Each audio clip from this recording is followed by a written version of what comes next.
Hello and welcome to Mindful Living, where we explore the art of living with the intention, balance, and inner peace.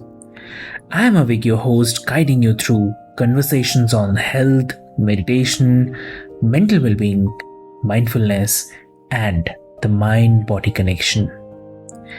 Each episode features expert insights to help you grow, heal, and thrive. So, take a deep breath, relax, and join us on this journey to a more mindful and fulfilling life. So, let's get started.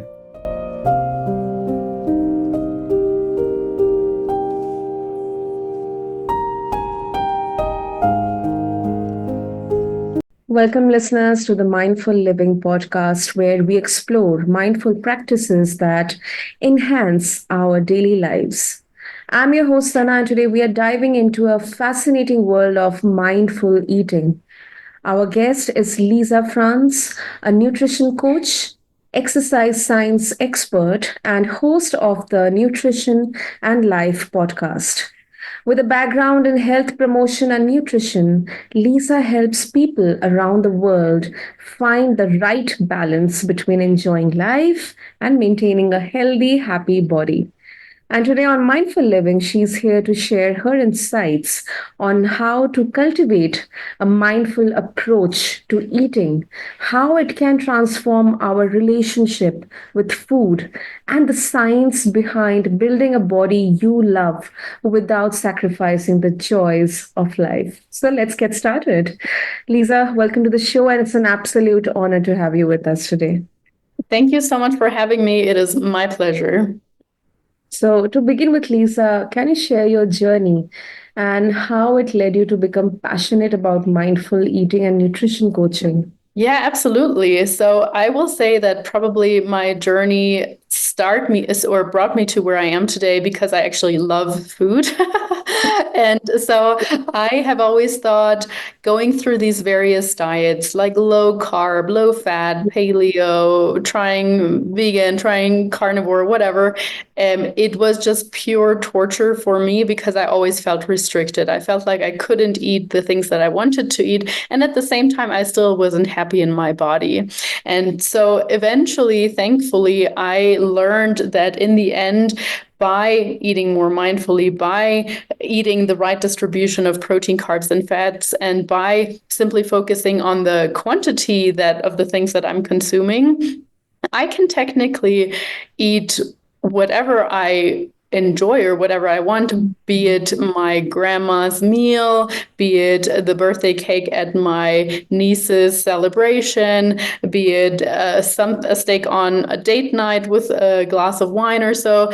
I can enjoy all of that as long as I balance it out correctly. And once I had realized that, it was just so eye-opening for me. It truly was food freedom for me, or something that I call food freedom. The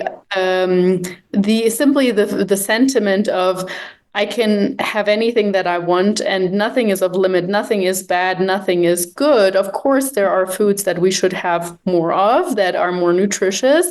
And of course, there are also things that should be limited a little bit more because they have a higher calorie value. But all in all, I have freedom, and that allows me and still allowed me and still allows me to live the kind of life that I love, because I personally love traveling. I personally love being social and spending time with loved ones, and particularly now with kind of upcoming holiday seasons and various celebrations all over the world, I find that many people just go between feeling guilty after what they have eaten and overindulging into things that they usually forbid themselves, and then later on restricting themselves. And I just want to spread the message of breaking that cycle of saying that, hey, by eating the right things in the right way, more mindfully, more slowly, more intentionally, more enjoying the moment,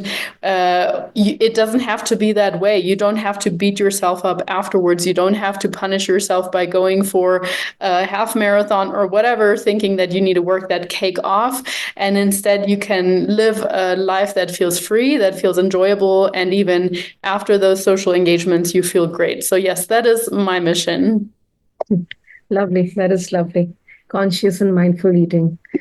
Great. So, how do you define mindful eating and how does it differ from traditional diet approaches?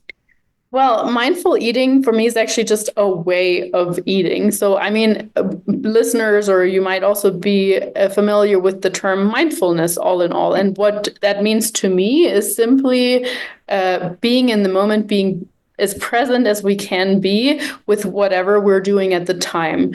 Whether I'm more mindful with my partner, whether I'm more mindful at work, whether I'm more mindful washing the dishes, or whether I'm more mindful eating. So to me, in practice, and that is part of what I also teach my clients, and especially in preparation for the holidays, that would be, okay, let's set an intention. As if you go into a social setting, it doesn't have to be a Christmas celebration, just any kind of social setting. It might be a family get together. Let's first of all set an intention that's ideally not necessarily food related, because oftentimes we think of these holidays, in my opinion, way too much about just the food. It's just about gorging yourself and leaving with a really full stomach. When in fact, it could be, okay, my intention today is I'm going to talk to two uncles that I haven't spoken to in a long time. I'm going to find out what they've been up to over the course of the year. Or I'm going to try to be the person that makes the most jokes, or I'm going to try to be the person that plays with the kids, or I'm going to try to be the person that helps with the cleanup. Just an intention that's maybe not food focused. And then aside from that, when it comes to the actual eating practices, being the opposite of gluttonous, so being more temperate, more moderate when it comes to, number one, loading our plate up. It doesn't have to be completely overflowing. It doesn't have to be full.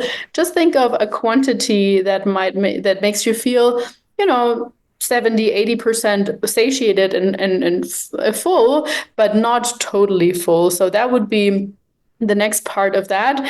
And along with that, we want to pay attention to the fact of, like, how is my plate distributed? Because oftentimes, especially in these social get-togethers, we tend to eat a lot of carbs and fats and not very many vegetables or protein. And vegetables and protein just tend to make us feel full or feel satiated a lot quicker than fats and carbs. And they tend to make us feel lighter overall than the other two. So I always say, hey, can we aim for, a quarter of this plate being filled with vegetables, or a quarter of the plate being filled with some lean fish or some chicken breast or something of the like. And then the rest of the plate can be other things, some rice, some avocado, or like whatever other things you might enjoy in those settings, or maybe even some dessert as well. But yeah, that's the second part of it. And then going deeper into that when it comes to the actual time of eating.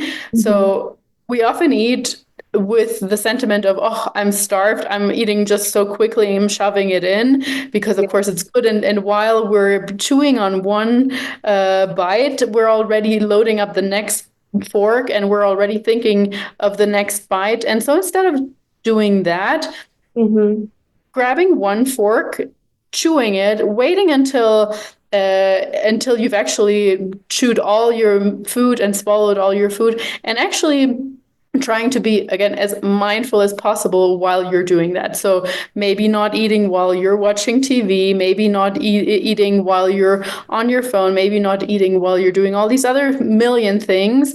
We're such sensory beings, so how can we be more mindful there? It can simply be, well, slowing down, as I was saying, and also just really paying attention. What's the texture? What kind of spices might be in here? How was that perhaps prepared? And getting really curious about what's in my actual food. And that in and of itself will make it go for longer, will make you enjoy it even more. Like, what's the smell like? How does this feel on my tongue? Getting, really, really curious about it.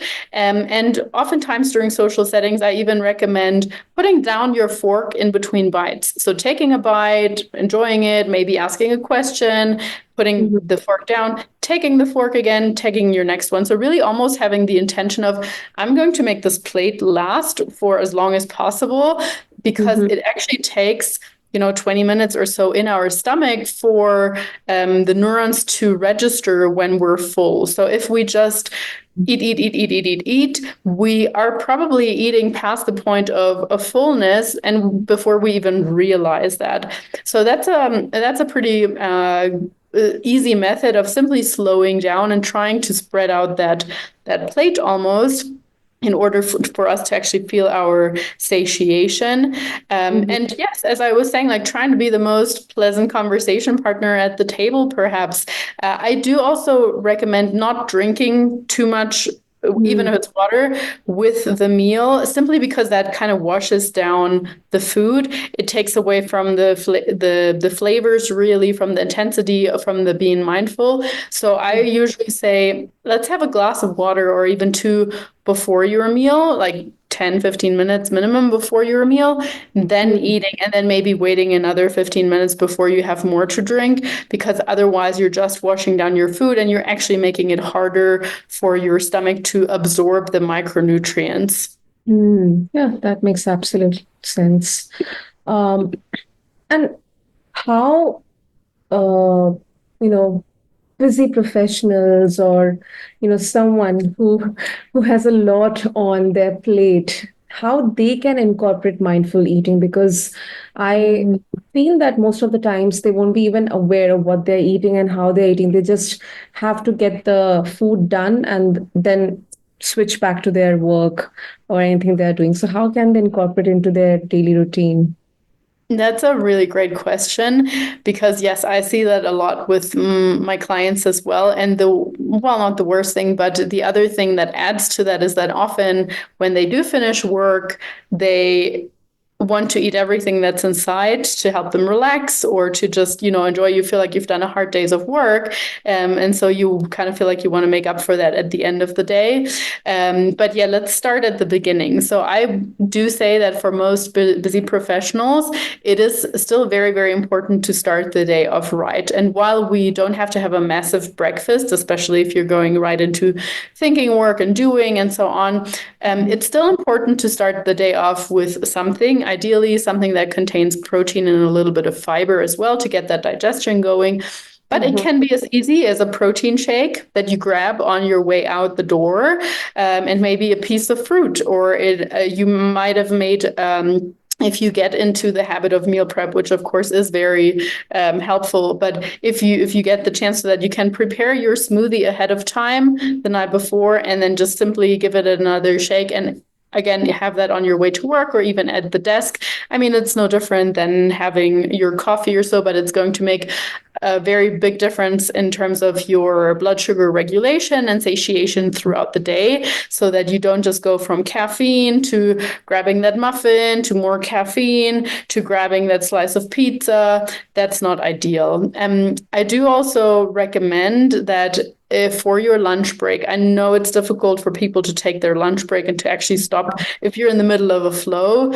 But nonetheless, well, number one, you deserve it. Your body deserves it. And I would say that most employers, and even if you're self-employed or an entrepreneur,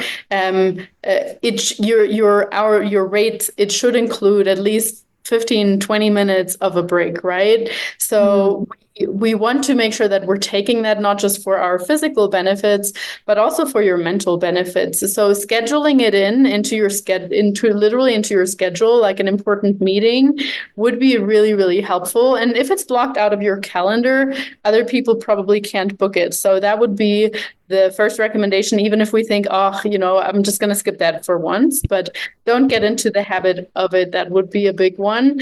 And then, of course, switching from that really busy state into rest and digest mode is probably the most difficult part, aside from actually taking the time. So it could be a matter of, hey, I'm just going to sit down and take 3 to 5 really deep breaths, so that I'm like allowing my body and my mind to arrive here at my table where I'm eating. ideally not in front of the laptop or a computer, but wherever you're eating, if you can eat outside, even better, get some fresh air at the same time. And just those 3 to 5 deep breaths are going to help us activate our parasympathetic nervous system, our rest and digest nervous system. And on top of that, if we want to take it a step further, there's something called the physiological sigh, and that's actually been proven to be the fastest way to activate this nervous system. So this rest and digest nervous system. And the way that works is that you take a really deep breath in through your nose as deeply as you can. And once you've taken that breath in, don't exhale yet. Take another quick breath in and then exhale deeply through your mouth.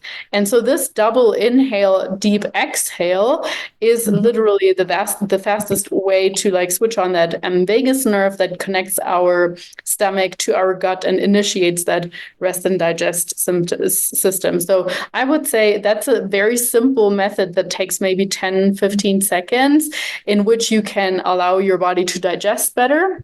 Now, of course, the question is, what do we eat for lunch? Well, worst case scenario, if you really don't have, a proper food available to you, you could literally just have the same thing as for breakfast. You could literally just have another protein shake and another piece of fruit or a small sort of salad. But nowadays, especially with, Uber Eats and all these kind of delivery services, we could also order something healthy that way, or maybe you have a salad bar nearby, or even just a soup and then adding some protein source to that.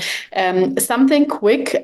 Most of the time, unfortunately, we grab something like a sandwich or something that's really, really heavy, after which we feel more lethargic and more tired. And of course, that's not what I want at all. This meal should be pretty small. For women, maybe, 400 or 500 calories. For men, maybe 700-800 or so maximum, I would say, because I want you to leave that lunch time feeling more energized than before, and not feeling like, oh, I need a 2-hour nap now so that I can keep on working, because that's another reason why people sometimes skip lunch altogether. They just think, otherwise I can't perform in the afternoon. So I would say keep it light, keep it fresh, include some protein, include some fiber. And then after that, ideally, if you have a longer lunch break than just 15 minutes, ideally, we would actually go for a walk. We would go out onto the fresh air, or just anywhere where we're not sitting, because if we, right after eating, if we stay seated, then we also have a higher chance of just being more sleepy. So that would be the bonus of getting a bit of movement in after your lunch. And the third part that I want to mention here would be not trying to make it through the afternoon without anything else, because I see that so many times people do have lunch, and then from their lunchtime, from like 12 o'clock onwards, they have absolutely nothing other than maybe 2 coffees, which is also not great, until 8 p.m. or 9 p.m. And that's a really long time to go without any food. And so no wonder that when you come home, you're starving and you want to eat anything that's inside. So I would say, if you can include a small afternoon snack, maybe some Greek yogurt, maybe a boiled egg, maybe some more fruit or a protein bar, that's going to help you a lot make it through the afternoon without relying on caffeine, which is what we don't want in the afternoon, and just getting to your dinner, getting home in a much more even matter without having that blood sugar drop so low. And so here again, in terms of mindfulness, to go back to your question, it is super helpful just to every hour or every 2 hours checking in with yourself, like, how am I feeling right now? What could I do to make me feel a little bit better? For instance, getting up from my desk, and even if it's just going to the bathroom and coming back after 2 minutes, it might refresh you, or getting up and getting some water. That regular check-in with yourself reconnects your mind with your body and your soul, perhaps, and so that you can keep them united, as opposed to just working your way through mentally. Yeah, those are some great techniques, Lisa, and thank you so much for sharing them. So can you also explain how focusing on nutritional periodization can help maintain a healthy metabolism and avoid common diet pitfalls? Yeah, of course. I mean, we've already spoken about some of the common diet pitfalls, which would be just yo-yo dieting all year round. So for instance, gaining the weight over the holidays and then losing it in the beginning of the year, and then to gain it back and then to lose it, that sort of thing. Or the other one that we talked about was just simply not eating enough or the right things throughout the day and then eating the wrong things at night.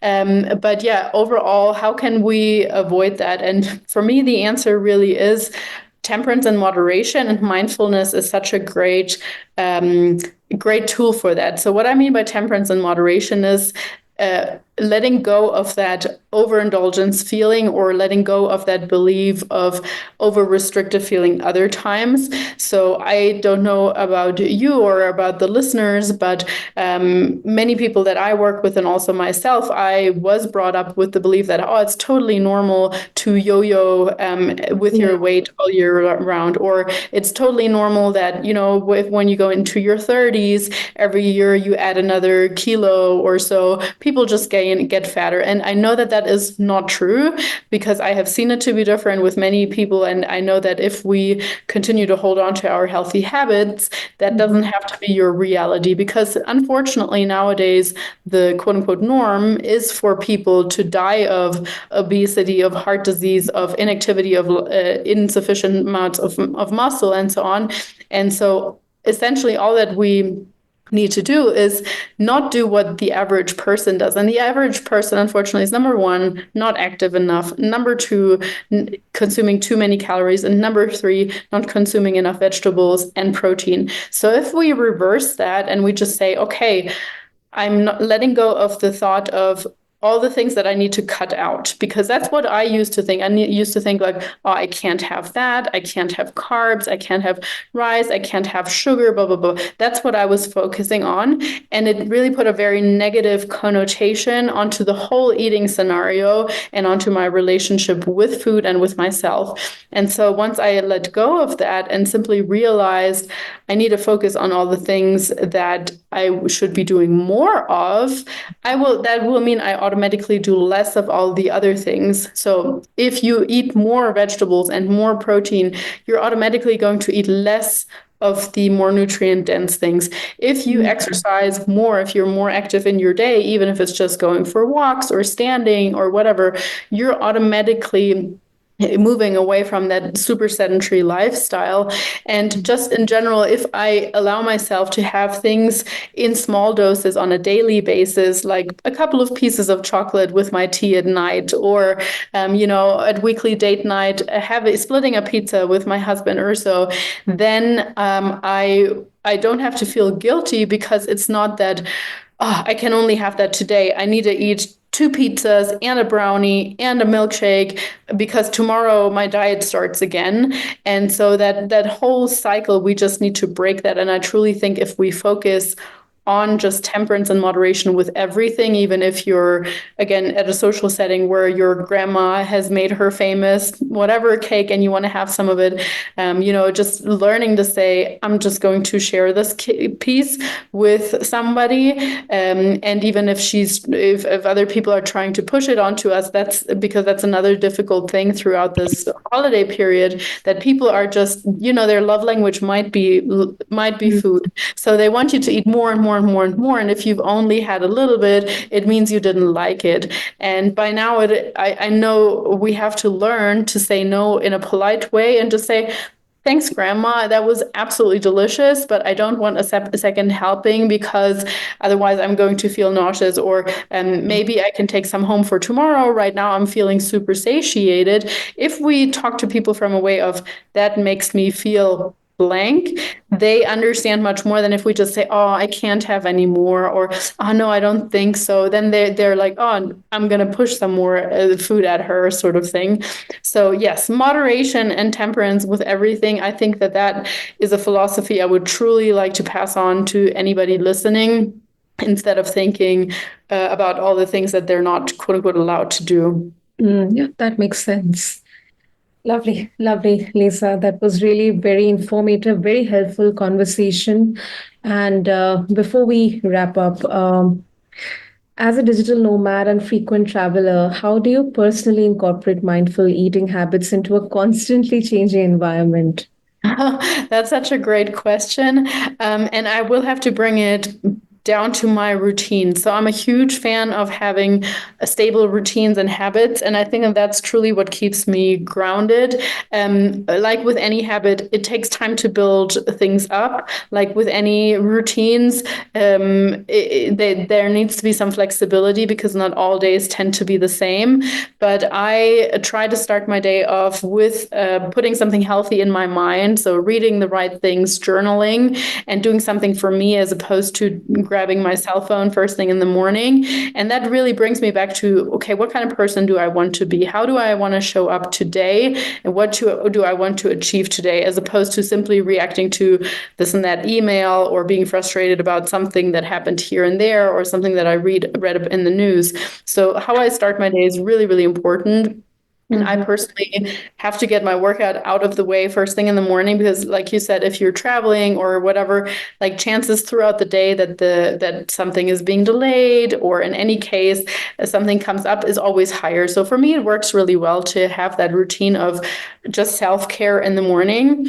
And then likewise, the evening is almost just as important. So no matter where I am, I do try to stick with somewhat of a regular bedtime because I also feel like it impacts my sleep in such a positive way if I have a wind down routine. I used to really have horrible sleep hygiene and I slept, maybe 5 hours on average and didn't have any boundaries when it came to going out or even alcohol or anything like that. And now, after 6, 7, or almost 8 years of being in this more self-development kind of journey, I know that I work best if I have a bit of an evening meditation if I'm home by, let's say, 7 or 8 p.m., so that I can start winding down for my bedtime then as well. And I would just say to anyone listening who's also busy, maybe not necessarily a digital nomad, but has a busy life, having those seemingly simple, basic anchors in your day, first thing and evening, is so, so helpful. Of course, it's even more helpful if every hour you can connect yourself to the vision of the person that you actually want to be, to being more mindful, to being more present, because in essence, the presence is all that we have. We don't have the future, we don't have the past, but still, if we can connect with that in the morning and in the evening, those are two really big anchor points that can lead us in such a great way. Lovely. That's lovely, Lisa. And if our listeners want to connect with you or listen to your Nutrition and Life podcast and know about your coaching programs, how they can do that? Of course. And I just want to say thank you so much for having me on. This has been a true pleasure.